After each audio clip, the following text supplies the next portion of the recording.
Well, hey everyone, welcome back to Kitchen Table TCG. My name's Louie. I hope you're having yourself a fantastic day. I don't usually do videos like this where I kind of show off things that I've purchased or traded for recently, but I've been talking about so many different TCGs on the channel lately, and on top of that, I've been talking a lot about trading, and so I wanted to show you guys some of the behind the scenes of some things that I've gotten in over the last couple weeks. I'll talk about some of the things that I've sent out. We'll talk about a lot of the dynamics of why I chose to get. It's just going to be kind of a conversation piece that culminates a lot of the conversations I've had on the channel of the last couple weeks to show you guys that there's skin in the game and that here it is. So let's talk about lots and lots of things here.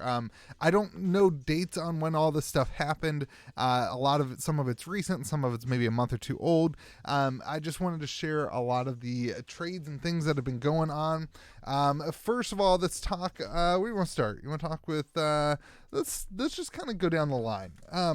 Let's I don't know. We'll start here. Let's talk about Genesis. Genesis is a game that I've talked quite a bit about on the channel, not as much recently though. And they just launched that they're going to do a $50,000 tournament scene this current year that's coming up. I've been tracking down some beta boxes. I actually have another one on the way, because these beta boxes for a while were sitting in the $200 price point. There were only like 518 or something like that of these made. Now they are skirting up to like $500 to $700. It's crazy. I think I have one more of these coming.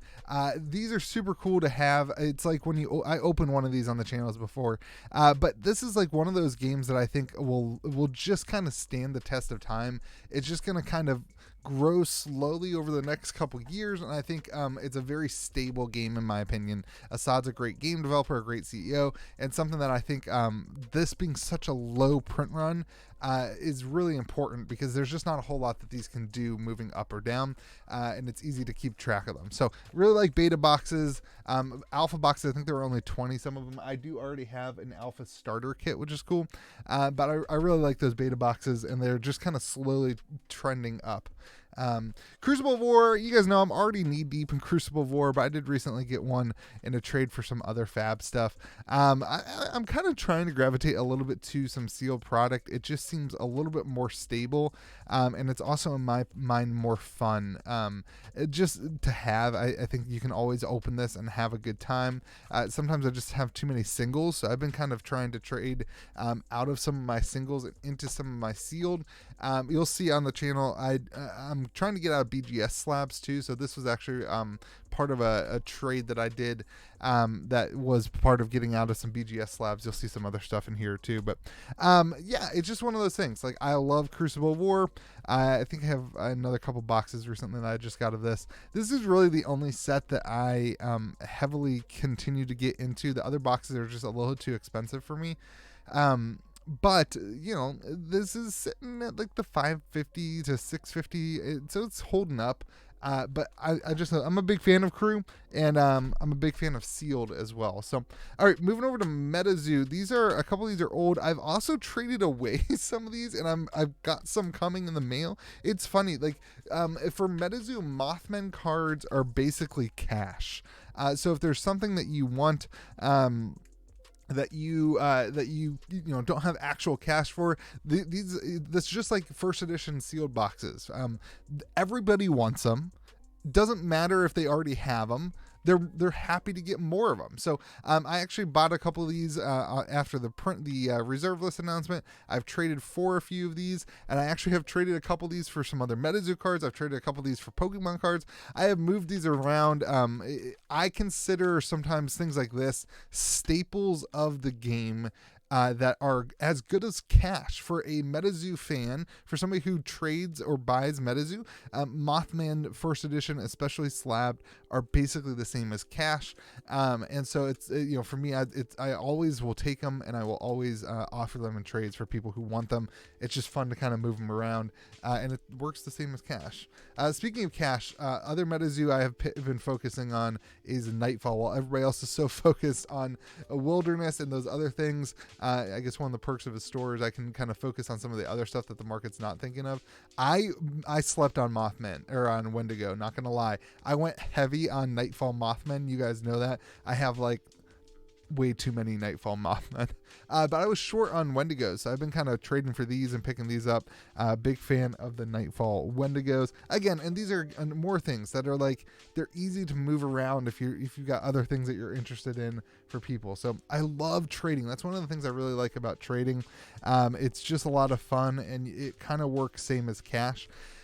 So that's just something I've been doing. It's just a great thing. All right, so this is like I said, I've been trying to get out of BGS slabs. So I actually had a BGS 9/5 Grass Arknight that I recently traded, and I got some cash, and I got a raw Grasp the Arknight that I'm probably going to send to SGC. We'll talk about this in a second.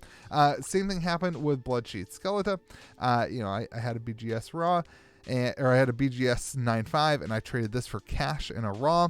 And then at same thing, E-Strike, I was able to trade an E-Strike away and then do another trade for non-fab, actually for a foil E-Strike, which was kind of cool. So, I was able to get out of a couple of slabs. I still have quite a few BGS slabs that I'm trying to trade away to get either raw cards plus some cash, to fund some other grading things that I've got coming up in my life. I never really got one of these. I just love this. This is one of my favorite artworks. This was one of the Kitchen Table TCG spoiler cards, and so I just wanted another one of them. Just to remember the fun spoiler back when we got spoiler stuff.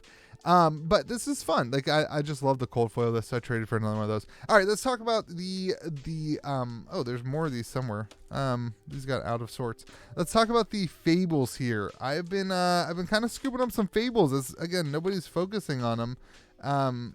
It just seems like nothing's happening with these fables. So I've been picking up some. I've been trading for some.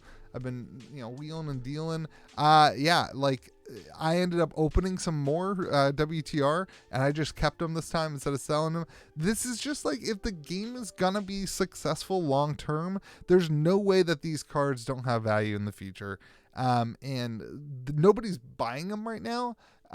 So like, they're available, and same with the eyes. So I just kind of went for it. I traded for a lot of these. I opened quite a few of these. I traded for a lot of the eyes. I haven't opened Arcane in quite a while, but Courage Bladehold, another one I had in BGS that now I have a raw that I traded for. I actually bought this one from Mitch at the Midtown Merchant. I didn't trade for that one. But I traded away or sold. I think I sold the 9/5. Vexing Quill Hand. Runeblade is, I think, going to see some more support, and I love this card. I didn't open any Everfest, so I don't even have a full set of Everfest for myself yet. But this is a card that I just thought was beautiful. The cold foil is really cool on it. So definitely something that I wanted. So I got a couple copies of that. I traded for some, bought some. Just a card that I think is really good. And Majestic cold foils, there's not a massive amount of them. I still think Majestic cold foils are underrated compared to the legendaries. So just something I've been doing. All right, that's the alternative TCGs. You guys hear me talk mostly about Flesh and Blood, Metazoo, and alternative TCGs. Genesis, some of the Kickstarter stuff. That is where my a lot of my attention goes to on the channel. But on the off side of the channel, I've also been focusing a lot on some Pokemon stuff, as well as some Magic the Gathering. Just because I got out of Magic the Gathering. I went pretty much completely out of Magic the Gathering and completely into Flesh and Blood. And just recently, just been starting, my commander group kind of got back together, been playing a lot more Magic. So I've started to evolve a little bit back into Magic, a lot of trades happening. And so, obviously revised dual lands, something I think are always going to be holding lots of value, something I think are really important to have in any TCG collection, and something that I traded away most of mine in the past, and now I'm getting some that are in better condition. I'm considering sending some in for grading. These ones aren't all completely perfect, but they're like that one's kind of rough, but they're pretty nice. I just kind of put everything in card savers right now until I find a deck for them or do something. Gaia's Cradle, one of the most iconic Magic the Gathering cards. A card that I absolutely love. I always wanted to own. I have one in a sliver deck that's kind of beat up, but this is a super nice one that I was able to get, debating sending that in for grading. I don't own any graded Magic cards, and now that I'm starting to grade some of the other cards, it just kind of makes sense to kind of consider that. I gotta do some more homework on it. Sliver Queen, great card, love it. Lake of the Dead. I never owned one of these. I always thought it was really cool. I'll probably put in I have a Lands Matter deck that I really like. Liliana, a card that I pulled and then sold back when I was this was the only Ultimate Masters box I ever opened. And I pulled that and I sold it to make the money back because I was like, oh my gosh, I can't spend $400 on a booster box. And so it's always a card I wanted, and I was able to trade for one. I can't pronounce this card, but it's super beat up, completely beat to crap. I want to grade this in a SGC slam because it'll just be on that black bordered. It'll be the black SGC backing. I think it'll look sweet, and it'll probably get a 1, and I think that would also be kind of cool. Just a completely trashed version. I don't know. It's just something that I thought would be cool in the background. And then I don't know why that's there. I'm working on a popper deck. And then this Force of Will, just an absolute gorgeous card. Absolutely beautiful. Double Masters, I think. I don't know if these will ever go up in value. I think these will probably never be reprinted in the same color. Or in the same printing. And then I love the flavor text on this card is one of my favorites. So just a card that I really enjoyed. These are all things that, man, like I call anything that you're seeing here, other than some of the things that maybe bounce back and forth, Crucible War boxes, maybe I'll do some for the channel. I'll open some, like I said, with the Mothmen and some of the graded fab cards, some of them are just kind of like currency in the ecosystem of trading. So some of that stuff, I already have my collection of it. But most of this Magic stuff is stuff that I like look at it as a collection for the long term. And that's the same to be true with Pokemon. I've talked a lot about with Magic. The other thing I've been trading and getting some more of is Modern Horizons 2 boxes, which I think have a lot of upside potential in the future. So anyway, let's talk about some Pokemon stuff. This is going to be the most random assortment of Pokemon cards you've really ever seen in your life. But let me just say, I missed the Pokemon Logan Paul bubble thing. Like I missed it. Like I completely missed it. I was so caught up in Flesh and Blood that I completely missed it. And while the Flesh and Blood stuff was happening, I was hearing about it, and it kept piquing my interest. And then I started the store, and I started getting Pokemon booster boxes and opening them with my daughter. And so I feel like I caught the Pokemon bug whatever it is, like 7 months, 8 months, almost a year after the Logan Paul boom has kind of crashed. And now prices are like kind of back right before that Logan Paul boom. So it seems like a fun time to like hop in, like a less risky time to hop in. So that's what I've been doing.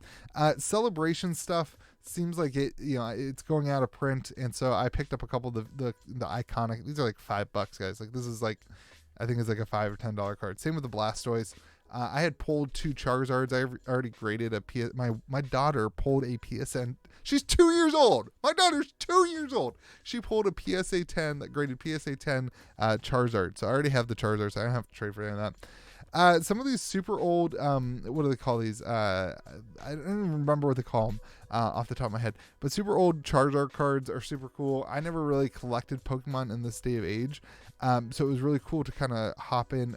E-reader, that's what they're called. Hop in and learn about these cards.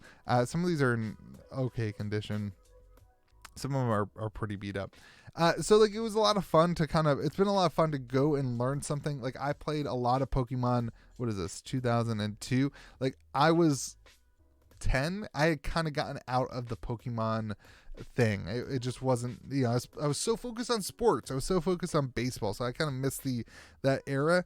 And so I've been kind of enjoying getting into that. I know that not everybody likes the e-reader stuff, but it's just something that's cool.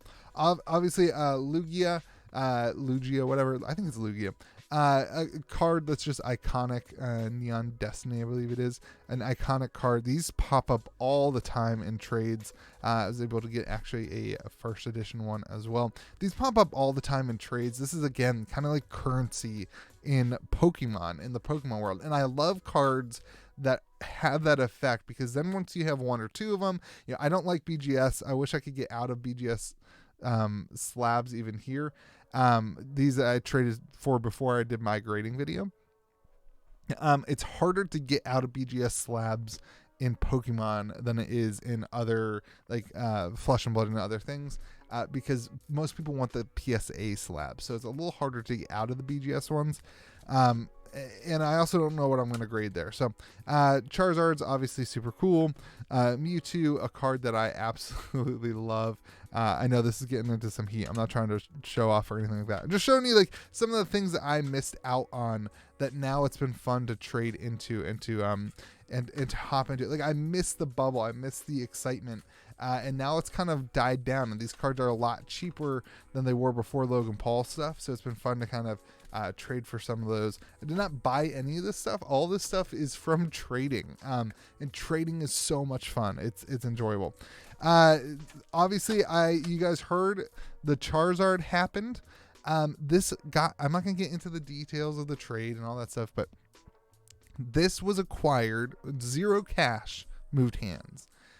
This was acquired from things that I accumulated over the last year and was able to trade in person for something. This is a very expensive card, and it's not something that I could ever personally pay for or buy. And so it's really cool to be able to own it and be able to, the story behind getting it is so much more fun.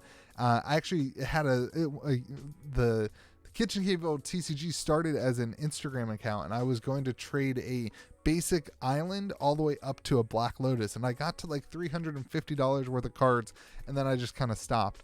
I got into Flesh and Blood, and this is a trade that like you can trace this first edition Charizard back to basically nothing, which is kind of cool.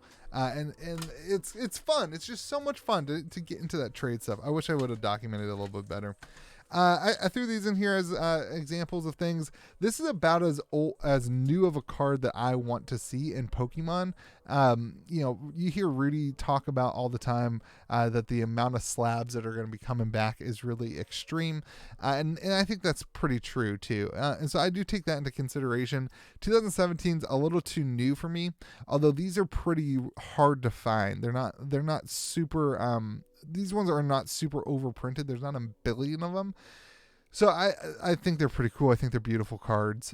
Again, like they're kind of iconic Pokemon that are kind of fun to collect. I really like, you guys kind of see a shining, I've been kind of focused, you kind of see a shining, it's just one of the collection things I really like. So it fit in the collection piece.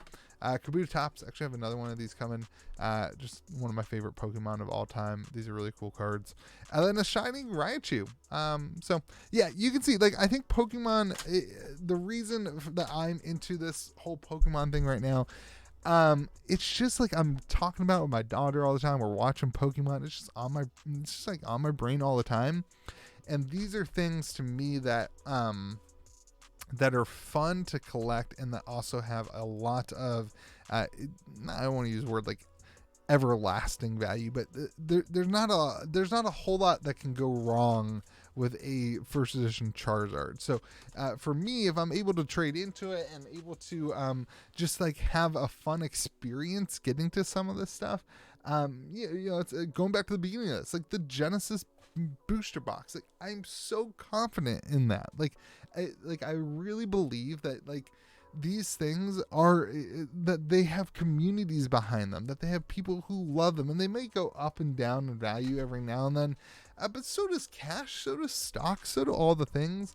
And I get to hold these and show them to my daughter. My daughter looks at them and says, when I'm older, I get to have daddy's cards, or I can play games with daddy when I get older. And like that's the type of stuff that excites me, and it's a lot of fun to trade for this stuff. Last thing, I've been talking a lot about SGC. Now, if you watch my grading video, I kind of talked about I'm sending these in. I'm going to be sending in those cards that I got raw. If you watch my grading video, one of the things I said is I absolutely hated CGC's slabs. But recently they've changed these slabs to it's a black, it's a completely, like, it's just not blue, it's just black, label, that looks a lot neater and a lot cleaner. And while I still like the SGC slab a lot better, I do also really like the QR code. And then Pokemon has a lot of CGC people happening. There's been a big push in Pokemon to CGC. So it's a really interesting dynamic. I haven't switched my brain power away from SGC yet. I'm still now debating between between CGC and SGC. You guys remember I said this company pretty much won my competition, minus the fact that I hate the slabs. But now that the label is better, I'm kind of debating going to CGC. The issue is I kind of made up my mind, and it's hard for me to change my mind once I've made it up on something. So I'm evaluating all that stuff. The nice thing would be if I could go CGC for all the cards, Pokemon, Flesh and Blood, Metazoo. If Pokemon, I was always going to go PSA, but if the market is kind of starting to accept CGC, then maybe I'll slide that way. So I do really like SGC still, though. Like, I love the look of it. The QR code kind of gets me, though. Like, it's just so easy to scan the QR code and evaluate the card and that kind of thing. So I don't know. I'll keep you guys updated. Maybe we'll do like a slab review someday. This has been a long video. I don't love these types of videos, but I'm also hurting for content this week. So hopefully you have yourself a fantastic day. Remember to be kind to the people around you, and we will see you. Let me know what you think trading wise. What are you trading for? What do you think about that currency idea where a lot of these cards, it's okay to have 10 first edition Mothmen because you can kind of trade them away for different things that you want, different, Metazoo product or different whatever product. It's okay to look at them as currency and that kind of thing. I'm very curious about that. Hope you have a fantastic day. Remember to be kind to the people around you. We'll see you again next video.